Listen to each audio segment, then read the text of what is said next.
دوستو، پولیو کیا ہے؟ پاکستان میں پولیو مفت کیوں پلایا جاتا ہے؟ اس میں کوئی سازش تو نہیں ہے؟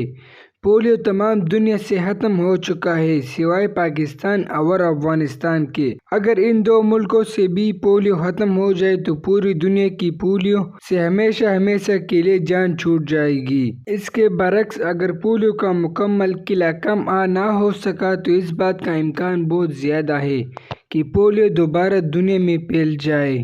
یہ وجہ ہے کہ تمام دنیا پاکستان اور افغانستان سے پولیو ختم کرنے کے درپے ہے۔ تمام دنیا آپ کو مفت میں یہ ادویات سپلائی کر رہی ہے اور ہمارا کام صرف اپنے بچوں کو یہ دوا پلانا ہے تاکہ اپنے بچوں کو اس موذی مرض سے محفوظ رکھ سکے۔ لیکن ہماری جہالت کی انتہا کہ ہم اپنے بچوں کو ان سازش نظریات کی بھینٹ چڑھانا چاہتے ہیں جن کا نہ تو کوئی سر پیر ہے اور نہ ہی کوئی ثبوت ہے۔ دوستو، آپ لوگ اس پولیو قطروں کے بارے میں کیا بولنا ہے کمنٹ میں بتاؤ۔ کیا یہ پولیو قطرے ہمارے بچوں کے لیے صحیح ہے یا غلط؟